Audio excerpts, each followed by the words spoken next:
유재명 저자와 제가 본래 세계사, 문화, 트렌드 분야에 관심이 많이 있습니다. 그리고 조금 더 거슬러 올라가 보자면 유네스코에서 주최하는 워크캠프에 참여한 적이 있습니다. 워크캠프는 각 국가별로 한두 명의 청년들이 모여서 현지에서 문화교류를 하고 그리고 봉사활동을 하는 프로그램입니다. 그 프로그램에 참여할 당시에 그때가 프랑스 중부지방이었습니다. 중부지방에 참여할 당시에 굉장히 다국적 친구들이 있었는데 그때 다양한 언어들이 오가게 됐습니다. 자연스럽게. 특히나 거기서 스페인어에 굉장히 매료가 됐습니다. 그래서 본격적으로 공부를 하게 되었고 유럽에 대한 관심이 커진 것 같습니다. 그리고 업무 관련해서 말씀을 드리자면 제가 글로벌 마케팅 팀에 있던 시절에 정보통신 장관 회의가 있었고 그리고 그 외에 사업 협의건들이 있었습니다. 그래서 그때 유럽, 중남미, 아프리카 정부 인사들 그리고 파트너사들과 미팅을 준비하면서 관심이 더 가게 되었고 스페인어 이외에 다른 유럽어까지 조금 더 연구를 하고 공부를 하게 되었습니다.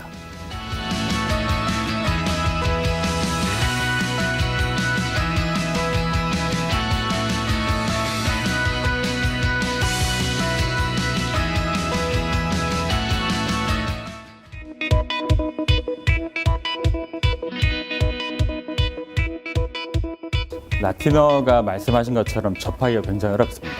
영어를 이해하는데 라틴어를 공부하는 것이 큰 도움이 되긴 하지만 라틴어는 실상 지금 교황이 계시는 바티칸 그리고 로마 카톨릭 교회 그 외에 서구권 학교들에서 교육을 하고 있긴 하지만 사실상 현대 실생활에서는 거리가 꽤 멀다고 할 수 있습니다.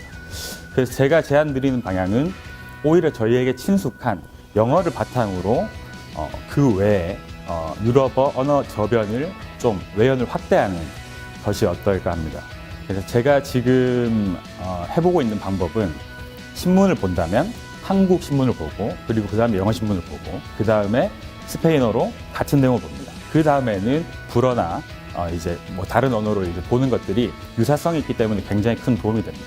제가 가까운 지인 중에 어린 왕자라는 책을 각 국가를 다니면서 그 언어로 구매하는 그런 지인이 있습니다. 그 지인이 했던 것처럼 그렇게 친숙한 기사가 어렵다면 어린 왕자와 같은 이제 그런 좀 쉬운 글들로 언어를 공부해 가면 도움이 되지 않을까 싶습니다.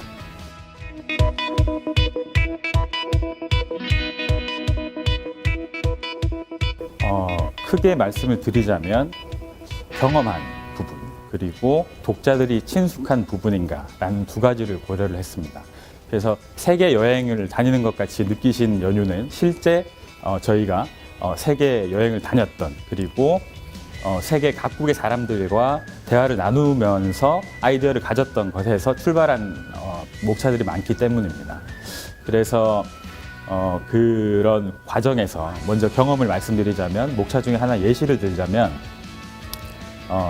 자파토라는 신발에 관한 얘기가 있습니다. 그거는 이제 실제 중남미에서 여행을 하다 보면 전깃줄에 이렇게 운동화 끈을 매달아서 운동화가 매달려 있습니다. 그리고 좋아하는 영화 중에 팀 버튼이 만든 빅핏이라는 영화에도 그런 장면이 나옵니다. 그런 것들이 오버랩 되면서 아이디어가 좀 더 디벨롭되고 했던 부분이 있습니다. 그 다음은 친숙함입니다.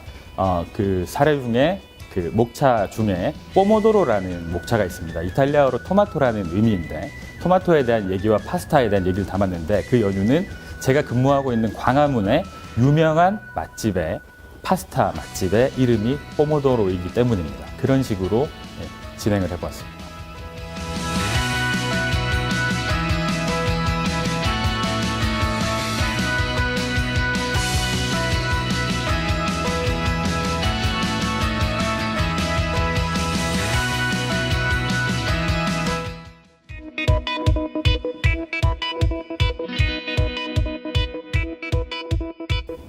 네, 제가 구분을 해보자면 맛과 멋과 향기 세 가지로 나눠볼 수 있을 것 같습니다. 먼저 맛과 관련해서는 보나페티라든지 아니면은 음식에 대한 얘기를 담은 뽀미다 그리고 맥주에 대한 얘기를 담은 세르베사 그 외에 프루트라든지 이러한 내용들이 맛에 담길 수가 있을 것 같습니다. 그 다음은 멋입니다. 멋은 신발 얘기가 담겨 있는 자파토라든지 아니면 오트쿠티르 등의 패션에 대한 얘기가 나오는 모드 파트 등이 담길 수가 있을 것 같습니다. 마지막으로 향기입니다. 향기에는 사람들의 정취를 느낄 수 있는 플라자, 그리고 옴무판무에 나오는 남녀의 사랑의 향기를 담은 이야기, 그리고 끝으로 파파 마마, 엄마와 아버지의 가족의 얘기를 담은 이야기가 담길 수가 있을 것 같습니다.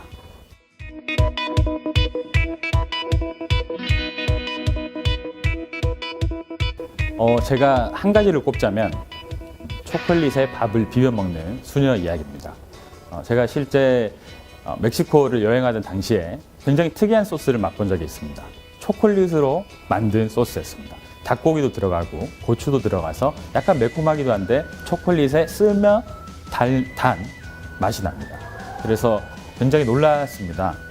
물어보니 그 유래가 예전에 멕시코 푸에블라 지방에 산타로사 수녀원이 있었습니다. 그 수녀원에 대주교가 하루는 방문을 하게 되었습니다. 방문 당시에 어떤 걸 대접해야 될지 모르는 상황에서 가장 어린 수녀가 모든 것을 섞기 시작했습니다. 고추와 마늘과 이런 것들과 거기 초콜릿도 같이 있었던 겁니다. 그래서 초콜릿을 섞은 소스를 만들었고 이것이 몰레라고 불리게 되었습니다. 몰레라는 것은 실제 멕시코 언어로 섞는다라는 의미입니다. 그래서 저희가 잘 아는 과카몰레도 섞는다는 의미에서 온 단어입니다. 이 에피소드를 꼭 소개시켜드리고 싶습니다.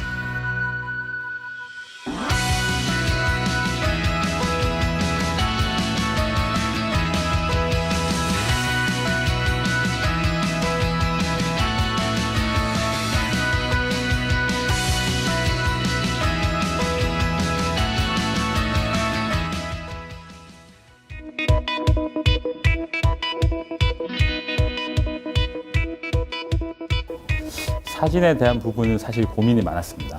어떠한 그림을 넣으면 독자들에게 더 이해를 도울 수 있을지, 그러한 부분에서 보시면 그 파트별로 중요한 좀 핵심이 되는 단어를 잡고 그 단어에 대한, 이게 또 어원에 대한 이야기 문화가 연결된 책이기 때문에 그 단어에 대한 어원을 이제 캡션으로 해서 포함을 했습니다. 이거는 출판사와 저희가 이제 같이, 저자와 같이 논의를 하였고, 논의 과정에서 고민을 한 끝에 좋은 그림들을 담게 된 것이 아닌가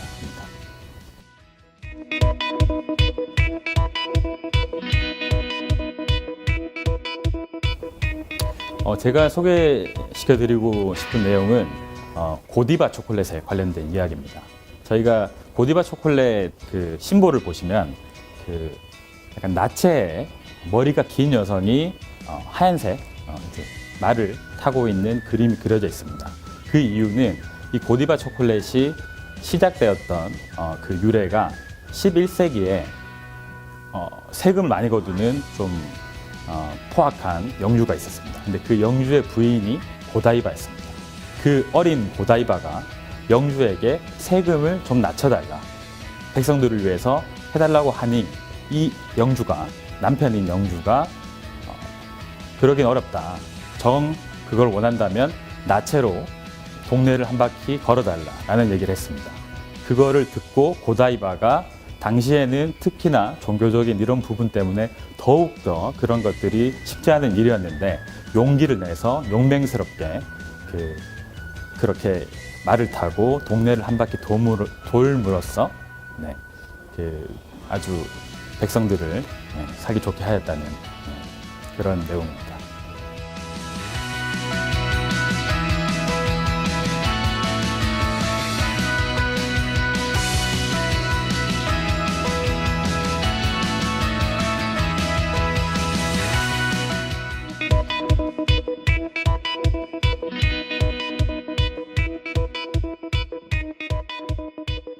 저희가 이제 이 책을 쓴 배경에 재미있는 이야기를 많이 담고 독자분들에게 친숙한 얘기를 많이 담았습니다.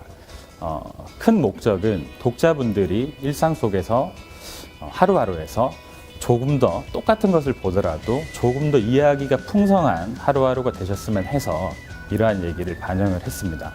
즐겁게 읽어주셨으면 좋겠습니다. 감사합니다.